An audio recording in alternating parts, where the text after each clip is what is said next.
आप देख रहे हैं एक न्यूज़ 24। आज हमारे साथ अमर आजाद जी मौजूद हैं। सबसे पहले सर हम आपका एक न्यूज़ 24 पर स्वागत करते हैं। मेरा आपसे सबसे पहला प्रश्न है, जिस तरह से बिहार की राजधानी पटना में आपने चौकीदार दफादार मामलों को लेकर सरकार के खिलाफ आपने प्रदर्शन किया, यहाँ तक कि चौकीदारों के हित में आपने जो प्रदर्शन किया उसका प्रभाव कितना रहा?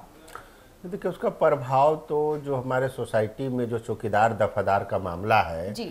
वो बहुत ही, देखिए हम लोग बहुत पहले से अंग्रेज़ों के ज़माने से अंग्रेज़ों ने हम लोगों को ये दिया था कि जो पासवान जाति के लोग हैं वो गांव की रक्षा करेंगे, घरों की रक्षा करेंगे, और उनको चौकीदार बोला गया, नाम दिया गया। जिस समय 1 रुपया भी उनको नहीं मिलता था वेतन में, 1 पैसा भी नहीं, फ्री में करते थे। पर धीरे धीरे वो लोग संगठित होते गए, अपनी मांग को रखें तो उनको वेतमान दिया गया, फिर सरकारी नौकरी में कन्वर्ट हुआ गया।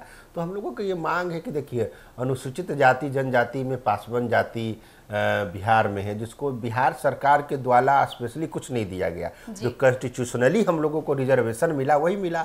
यहाँ पर पिछले 15 वर्षों से दलित महादलित करके वर्गीकरण है अनुसूचित जाति जनजाति में। तो पासवान तो जो भी मुखिया है, सरपंच है, जिला परिषद है, या कोई विधायक बन रहा तो अपने बदौलत बन रहा है, उनको कुछ सरकार या कोई कुछ नहीं दे रहा। तो एक चौकीदारी था हम लोगों का पुश्तैनी, उसको भी छीन लिया गया, उसको ओपन बहाली कर लिया गया। इसी के वजह से हम लोगों ने सबसे बात किया, एक बड़ा आह्वान मैंने किया, और पटना में हम लोगों ने लाखों की संख्या में लोग आए, सरकार ने लाठीचार्ज किया, हमने ज्ञापन भी दिया मुख्यमंत्री जी को, और अभी तक उस पर कोई संज्ञान नहीं आया है। और ये भी मामला हम लोग 21 अगस्त को जो है भारत बंद है उसमें रखेंगे कि हमारा जो चौकीदार का है उसको क्यों नहीं आप दे रहे हैं, और सभी नेताओं से भी मिला जा रहा, पर अभी तक कोई निष्कर्ष नहीं निकल पाया। जी, यहाँ तक कि देखना है कि चौकीदार लोग जो थे हमारे भाई किस तरह से 4 रोटी से आधी रोटी पे आ गए, लेकिन सरकार अभी भी अपनी तानाशाही नहीं छोड़ रही है। जिस तरह से आए दिन चौकीदारों पर डंडा बरसा रहे, ये कहाँ का सरकार है? इस सरकार को आप क्या कहना चाहेंगे? सरकार को तो हम लोग सरकार के बिल्कुल विरोध में हैं कि आप एक दलितों का वोट ले लेते हैं, उसके बाद दलितों पर ही लाठी चार्ज करते हैं, उनके अधिकार, उनका नौकरी को छीनने का।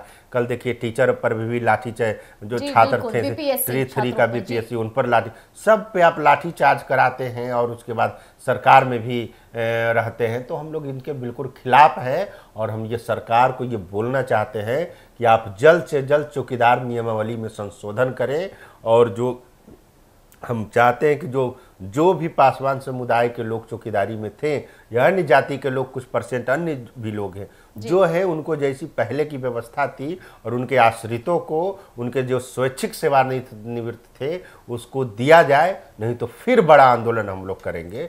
तैयार है हम लोग। जी बिल्कुल।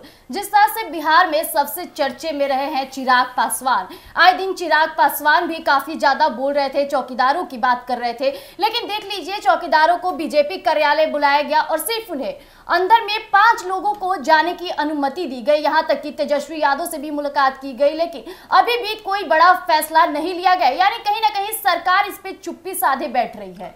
सरकार और जितने भी राजनीतिक दल के लोग हैं जी, तो चिराग पासवान जी, जब हम लोगों ने एक चैलेंज दिया लीडरों को कि आप अगर हमारे मुद्दों पर बात नहीं करेंगे तो इसका परिणाम बहुत बुरा होगा, तो उन्होंने माननीय मुख्यमंत्री नीतीश कुमार जी से मुलाकात किया, और मुलाकात किए हुए लगभग 1.5 महीना 2 महीना होने को जा रहा है, पर अभी तक माननीय मुख्यमंत्री जी ने कोई संज्ञान नहीं लिया है, जहाँ तक मेरी जानकारी है।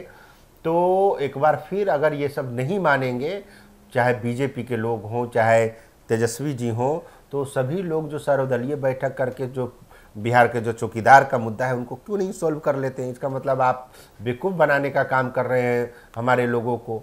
तो ये बिल्कुल बर्दाश्त नहीं होगा। अगर हमारी मांगों को नहीं माना गया तो फिर से हम लोग चौकीदार संघ के साथ बैठक करके गांधी मैदान में बड़ा आंदोलन फिर से रैली करेंगे, जब वो बड़ा आंदोलन होगा और सरकार को झुकना पड़ेगा। जी बिल्कुल, जैसा कि आपने अभी कहा सरकार को झुकना पड़ेगा, हालांकि ये जरूरी भी हो जाता है।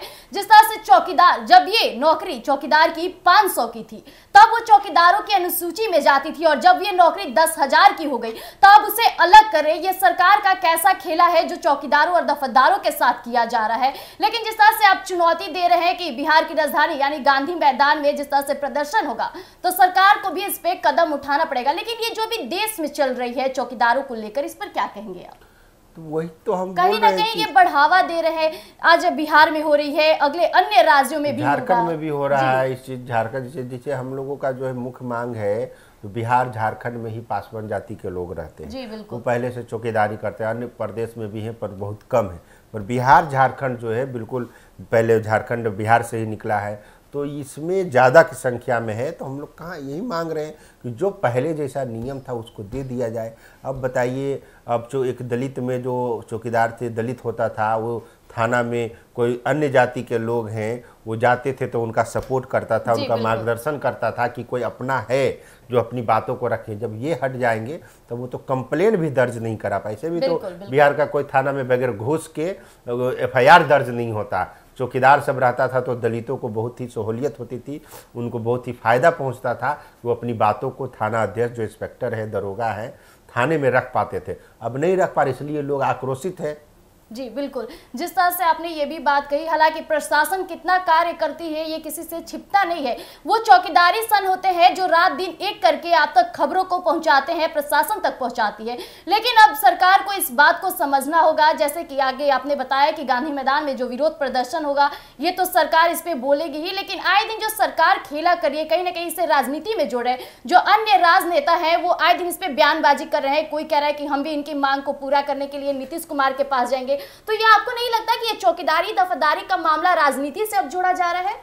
राजनीति हो या कुछ भी हो, जो हमारा मांग है, जो राजनीतिक दल के लोग कह रहे हैं कि हम मिलेंगे, तो हम तो चाहते हैं कि सारे राजनीतिक दल के लोग हमारे जो मांग है चौकीदार दफादारों का, आप उसको करिए, उसका मामला को सॉल्व करिए। जो पहले से था, हम लोगों का नियम था, कानून बना हुआ था चौकीदार दफादार का, जो उनके आश्रित थे, स्वैच्छिक सेवानिवृत्त थे, उनके परिजनों को दिया जाए नौकरी। यही तो हमारा मांग है। जी बिल्कुल।